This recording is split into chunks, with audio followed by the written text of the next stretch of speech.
Vamos a hablar de otros pensadores presocráticos o anteriores al gran maestro Sócrates, de este periodo de los primeros años de la filosofía en Grecia y alrededores. Encontramos así a Heráclito y Parménides, que presentaban dos posturas totalmente opuestas entre sí y que van a seguir desarrollándose luego a través de la historia.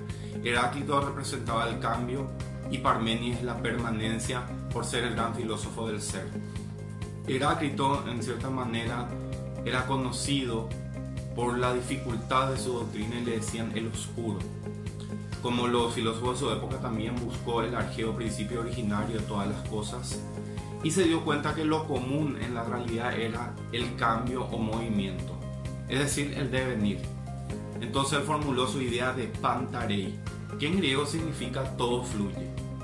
Si nos preguntan dónde está ese pájaro, yo lo señalo y al momento de pronunciarlo ya se habrá movido, ya sigue volando, está en otra dirección.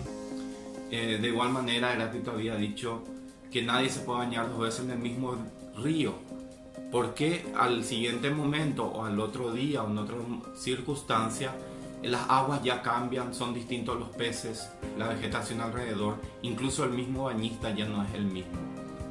Entonces la realidad se nutre o cambia por la oposición de contraria. El conflicto es el padre de todas las cosas.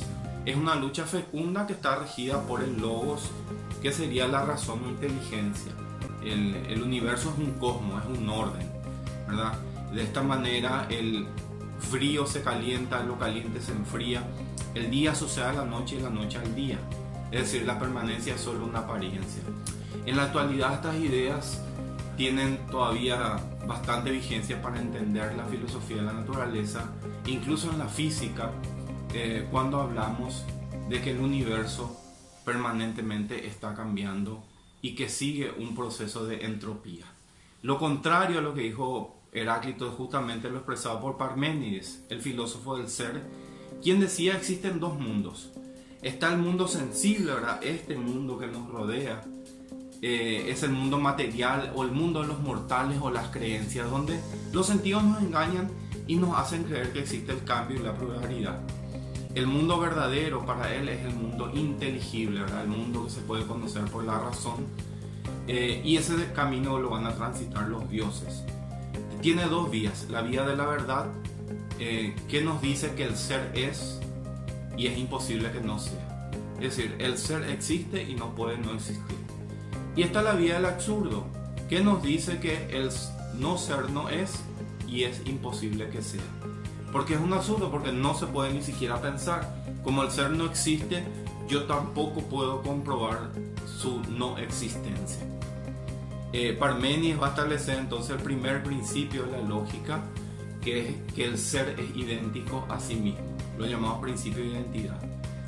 Es imposible que una cosa sea y no sea a la vez y en el mismo sentido. Eso nos dice al principio. Este filósofo de Elea va a deducir entonces que ser y pensamiento son la misma cosa. Para él existe un solo ser, que es el total, ¿verdad? Ese ser eterno que no cambia, único, ilimitado, inmóvil, idéntico a sí mismo e inmutable. ¿Por qué le puso todas estas características? Porque solamente con estas características se puede explicar la existencia de un único ser.